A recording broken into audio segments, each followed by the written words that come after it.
Don't stop, get it, don't stop, get it. I wanna rock. Doodoo Brown, hey, Doodoo Brown, hey. Don't mind me, I'm just auditioning for my role as a new dancer in Club Eden. What's up, y'all? This is Ty. I'm here to review season 3, episode 8 of All the Queen's Men, which airs on BET Plus. And like I said, I was over here auditioning. Y'all know I got a clown around, auditioning to be one of the latest members of Club Eden Dancers. How did I do? Did I do good?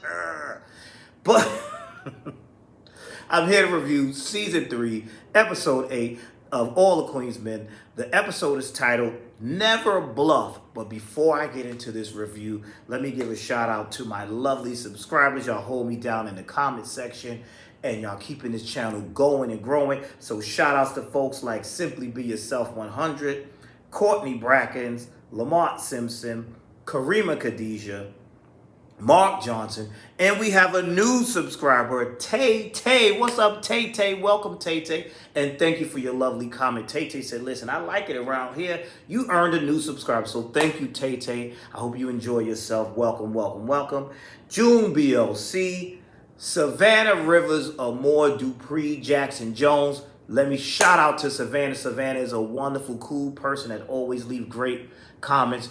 Hope you're having a great day, Savannah. God bless you, Savannah. There's Quiet Guy, Randall Brown, and all the rest of you wonderful people. If I forgot your name, I do apologize. You know, the old man is forgetful around here. You know, I'm a little forgetful. But anyway, I also want to thank y'all for watching my latest fitness journey video. I was doing my Afro beats with my trainer, Hurricane, and Scott Bernhardt. And you know, I'm getting there, right? I gotta get, we almost getting there. You know, I can't be in Club Eden as Mr. Peabody, because when they cast me in this show, you know, when I get my little guest starring role on this show, I can't be Mr. Peabody. I gotta be buff like everybody else that's in the Let me stop playing. But I ain't playing though, somebody cast me. But no, seriously. Let's get down. Now we got all that foolishness out of the way. I'm acting stupid. Like, comment, and subscribe. Let's get down to this review. So where we last left off, Madam was like, oh, Father, no. And I want to say, this is my first time seeing Madam so vulnerable because she's so cold. Since I've been watching the show, she's always so cold. But to see her have a weakness, her daddy is her weakness, so much so that, you know, like she steals someone else's car. Get out of the car. Tommy gets in the car with her, and she goes on this crazy Dukes of Hazzard / Fast and Furious speed racer running through the town, almost hit a homeless man, knocked the shopping cart down. Cars are flipping over. I said, oh, we Fast and Furious now. Cars are flipping over, Dukes of Hazzard stuff. She just dodging and craziness, because she want to get to her daddy. And she finally gets there, and she tells Tommy, listen, we've managed to ditch the cops. Now, she didn't cause all this mayhem. Cars are flipping over and stuff. Now, you got to get rid of this car, and I'm going to go, I'm going to go into the nursing home. She gets into the nursing home, and to see her father, who, to me, her father looks just like the grandfather from The Cosby Show. Remember Heathcliff Huxtable's father on The Cosby Show? He looked just like, I know it's not the same actor because that actor passed on. But anyway, she gets in there. She see the little horny nurse, whatever, she walked past her. She see that her dad is just fine. He's sleeping. Blue's in there with her, and Blue is like, he's fine, he's good. She tells Blue, Madam tells Blue, I need to take him with me because I need him to be safe, this, that, and the third. And Blue's like, well, what are you going to do when you got to work at the club? She said, I'll take him down to the club with me. And Blue says, your father needs round-the-clock care. You can't do that. So now it hits me, Blue doesn't know that Madam's father is faking.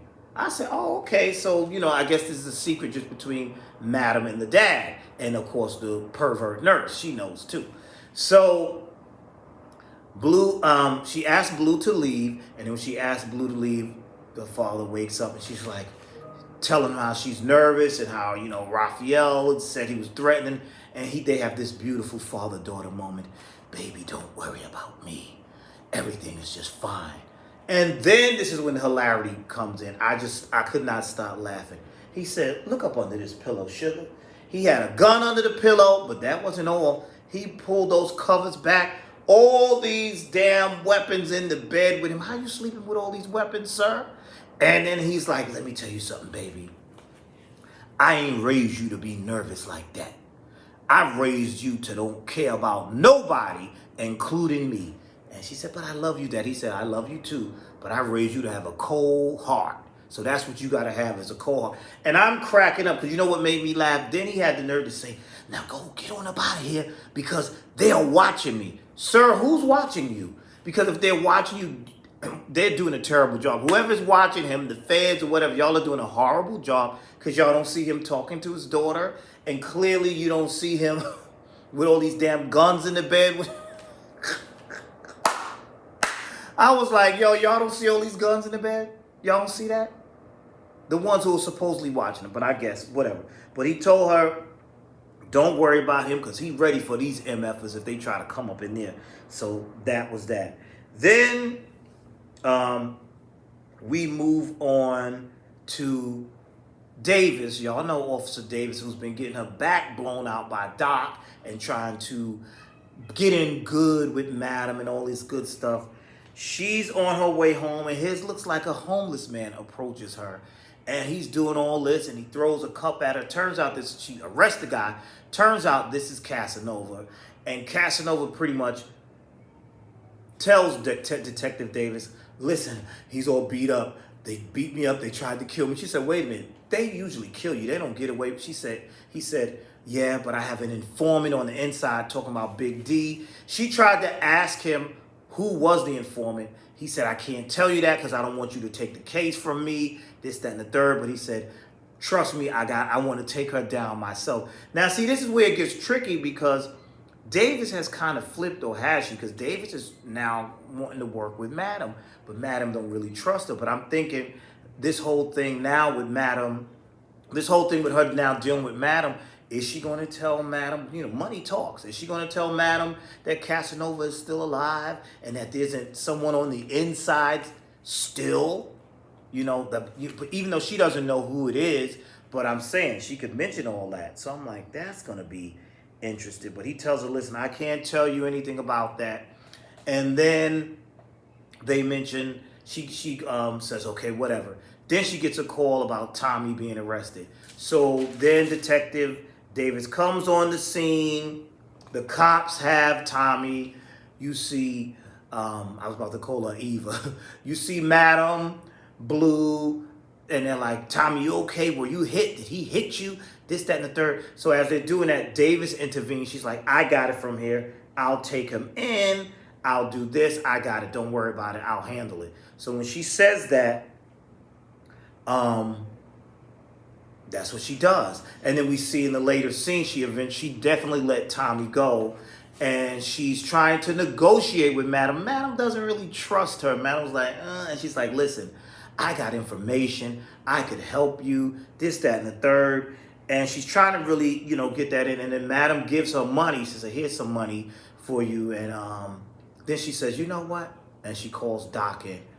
You got money, spending money. So she's trying to like incriminate her. You got spending money. Take this money, and this is who you want. You want some of Doc. And so she go and get her back blown out again with Doc and all of that. And I was like, okay, this is getting interesting. So it's like they still don't trust her, but it's a good chance that she will turn. But I'm like, what's going to happen here? What's really going to happen? What else happened in this episode? Then we go to, gotta look at my notes. Old man gotta look at the notes. Rayshawn gets a call from Miss Tandy saying, I got your money, but you gotta come to the house to get it. And he's like, I ain't coming to no house to get it because I wouldn't go to your house either after, I found out what was done to him. I ain't coming to your house either. She said, no, you got to come get it. So Champ in trouble, like, boy, what's wrong with you? That's $125K. You better call her back and we're going to go over there and get this money. And then they go through this whole thing where they're telling him, draw out a map of the house. And I was like, what? And he's so damn dumb. He's like, well, I need construction paper and scissors. And That was hilarious too. That I didn't know the show was so funny. That made me laugh too. They're like, listen, we got your back. You gonna go in there and get this money, and that's that. So that was interesting. And other things we had going on, we still see Amp acting like a little crybaby or whatever, getting the fellas, the main dancers. We seen Face getting upset and still not too pleased with Big D being a part of the routine, and told Big D, you messed up, you sucked, you wasn't that good, and this, that, and the third. And then that's when Amp comes in, and Amp is like, they were being petty. Amp comes in, let me ask you something, Playboy. And then this is what I didn't get. Big D tells Amp, he says, dude, she's only messing with me because she's really crazy about you. And then you would think that would calm him down. Then he comes back with, how does my leftovers taste? Because I left that pussy, blah, blah, blah, blah, blah. I was like, oh, dude, you're so annoying. Then he got into it with Fuego. I'm like, I know y'all said he was a different character in the first season or whatever. He's annoying in this season. I understand what he went through, but he's annoying. I was like, ugh. Get over, like somebody said in the last review, why don't him and Dime just get back together already? Because this is getting annoying. And so we have, what was going on? We had Face. He seems like he's real jealous of everything and don't trust anything. He's a little annoying too to me. And he was watching, him and Midnight was watching when Doc took the detective in, and they're like, I don't trust that. But they're like, if she came out of Madam's office, that must be fine. So in there, we see Detective Davis telling Doc, oh, listen, she can trust me. I got some information that she's going to need, this, that, and the third. And, he's telling her, he said, look, do you want some D or not? And she's like, I don't like how you talking to me. He said, listen, when I was talking all that gangster stuff to you before, you came multiple times. I said, oh, okay. So, they did what they did. He went back and reported it to Madam, and told Madam what was going on with that. Then let's go to something that was very interesting in this episode. Rayshawn goes to Miss Tandy's house. Miss Tandy's there with her husband. Doc in trouble. Not Doc, I'm sorry. Champ in trouble, say that they have his back. They're going to help him, whatever. He goes in there. They're looking all perverted. He's like, just give me my money. And they're like, oh, we want to talk. How do we know you're not going to? He said, look, I'll sign. I'm with him. Look, cut all this. What do you need me to sign? The NDA, whatever you want me to sign. Say I didn't, I'll sign it. Show me the money. So they pussyfooting around. Oh, no. It's got to be more than that. Then here comes these two, I don't know what you want to call them, S&M guards. I don't know. They two muscle dudes come out in leather. And I said, oh my God, what they going to do to Rayshawn? And Rayshawn pulled out his gun, and now Miss Tan's like, oh, and then here comes Champ in trouble, and they're like, listen, where's the money? Get the money. They load up the money. Then they're like, wait, there's more money in here. Where is the safe? Let's get the safe. Trouble hits Miss Tandy upside the head with the gun. The Champ is taking the money, they say, now you stay here with him. Talking about her husband, and he's supposed to be running for mayor. You stay here with him. That's what they told Rayshawn. You stay here with him while we go retrieve the rest of the money. That guy got up with his creepy looking self and was like, you're not going to kill me. That's not who you are. Give me the gun. So he manages to get the gun from Rayshawn, and then he's like, now get the hell out of my house. And turns around, and what do they call those things? Pokers? Man, Rayshawn picked up that metal rod and bust him up. He went to that guy got to be dead. He hit him so many times with it. Why you turn your back? See, you underestimated this dude. First of all, you sodomized him, so he's traumatized and pissed off, and then you took the gun from him and thought it was going to be sweet. You should have took the gun from him and shot him. Why you take the gun from him and turn your back? So when he turned his back, Rayshawn took that metal rod, and this is for, that's for sticking me up the, So that's where that left off. Now we get to the good part. What's his name? Raphael makes a phone call. He calls Blue, tells Blue he's at her house. And so she's like, I'm going over there. And She said, you know it's a trap. He said, he's supposed to be by himself. She said, well, go on over there, but take Tommy with you. Madam told her, go over there, take Tommy with you. She goes over there. Not Tommy. Yeah, Tommy. Take Tommy with you. She goes over there. They ambush Raphael. Raphael seems a little crazy. He's like, oh, I told you to come along, but you brought him. Okay, blah, blah, blah. Then in walks Madam with Joey. And then Raphael is like, Raphael says, oh, she's here. Because at first he told him to take her to her. He says, look at the screen. I got something to show you. Apparently, he has her father. So I guess all those guns and stuff didn't help Dad. And he's like, I will kill your father if my hand goes off this button, blah, blah, blah, blah, blah, blah, blah, blah, blah, blah, blah. And so then Joey turns on them. And so Tommy was right not to trust Joey. It seems like Joey is down with Raphael and him. He's like, so now what's going to happen, Madam? You're going to get on a plane with me. And Blue, I'm going to get to F you like I want to. So then Madam says, let me tell you a little story. She says, see, when I was a little girl, see, I love when she goes back to these beautiful, fond childhood memories of a psycho. When I was a little girl, I came home crying because someone took my lunch money. And then my dad went to their parents' home with a gun and draw a gun out on them. And I beat the girl's ass with a bat. Oh, what beautiful childhood memories. This woman is nuts. And she said, from that day, I learned not to be fearful and let nobody take advantage of me. And she said, you know what? You gonna kill my father? And he's like, I will push the button. Go ahead. Meanwhile, I'm trying to figure out why Joey ain't shooting or doing nothing. He's just standing there with his gun. She pulls out a grenade, stuffs the grenade in Raphael's mouth, and then they held his arm down and cut his hand off. Joey, why aren't you doing anything? Why? And so there's a grenade in the mouth, and then he falls and the grenade falls and there's an explosion. And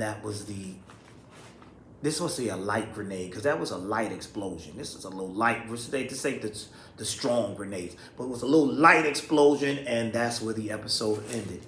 I was thoroughly entertained. This is my type of foolishness. I was thoroughly entertained by this show and the craziness, because you got to take shows for what they are. That was over the top. I'm like, really? That was over the top. But I was entertained by that. So I cannot wait to see what happens next week. You guys tell me your thoughts of this episode. Let me know if there's anything I missed that you think I should have covered. I just got to see where all of this is going. Is that Detective Davis? Can we really trust? Can they trust her or not? Who knows? It's all crazy. But that ending, today's ending, that episode, that split, I can't even get it out. I was laughing. I shouldn't have been laughing so hard, but when she is something wrong with me? I thought it was hilarious. But that's it. That's all I have for now. Thank you for watching. Tell me your thoughts. Please like, comment, subscribe, and I will see you all in the next video.